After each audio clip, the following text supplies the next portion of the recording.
ঐতিহ্যবাহী বগুড়া শহরের সবচেয়ে বড় গলার কাটা রেল ক্রস জনিত তীব্র যানজট।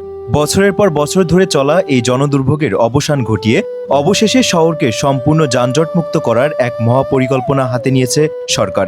আধুনিক নগর পরিকল্পনা ও নতুন বগুড়া সিটি কর্পোরেশনকে সাজানোর অংশ হিসেবে শহরকে বাইপাস করে নতুন রেলপথ নির্মাণের উদ্যোগ নেওয়া হয়েছে।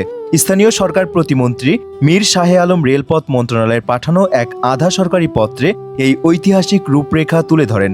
নতুন এই পরিকল্পনা অনুযায়ী সিরাজগঞ্জ বগুড়া রেলপথের রানীরহাট জংশন থেকে ট্রেন আর শহরের ভেতরে প্রবেশ করবে না। রানীরহাট থেকে সরাসরি গাবতলী পর্যন্ত নতুন রেল সংযোগ তৈরি করা হবে।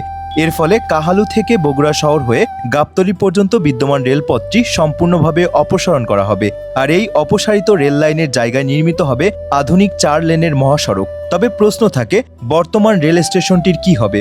উত্তর হচ্ছে, শহরের প্রাণকেন্দ্রে থাকা বিদ্যমান রেল স্টেশনটিকে আধুনিক সংস্কার করে রূপান্তর করা হবে দূরপাল্লার পরিবহনগুলোর একটি কেন্দ্রীয় বাস টার্মিনালে। এতে করে শহরের যোগাযোগ ব্যবস্থায় আসবে এক বৈপ্লবিক পরিবর্তন। আচ্ছা, যানজট নিরসনের জন্য সরকার একটি উদ্যোগ গ্রহণ করেছে, যেটা হচ্ছে শহরের ভেতরে কোনো রেল লাইন থাকবে না। রেল লাইন থাকাতে আপনাদের কি কি প্রবলেম হচ্ছিল? এখন সরকার যে উদ্যোগটা নিয়েছে এটা কিভাবে দেখছেন? রেল লাইন না থাকলে ধরেন 1 ঘন্টা পর পর জামে পড়তে হয়। জামে পড়লে তো অনেক ঝামেলা হয়ে যায়। 1-1.5 ঘন্টা অনেকেরই সময় নানানভাবে নষ্ট হয়ে যায়, অনেক বিভ্রান্তির মধ্যে আমরা পড়ি। এখানে রেল লাইন যদি আউটলাইন দিয়ে করে তাহলে ভালো হয়। আর যানজট নিরসনের জন্য সরকার যে উদ্যোগটি নিয়েছে, রেল লাইনটা থাকবে না। রেল লাইন থাকার কারণে আমাদের অনেক দুর্ঘটনা হয়েছে, যানজট।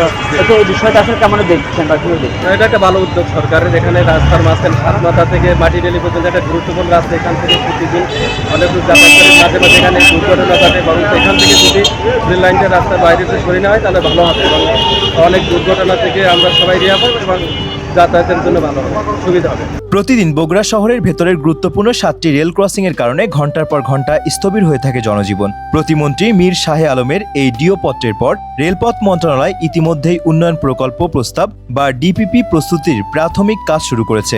বগুড়াবাসী আশা করছেন প্রকল্পটি দ্রুত বাস্তবায়ন কয়েক দশকের পুরনো এই চাকার জটলা থেকে শহরকে চিরতরে মুক্তি দেবে।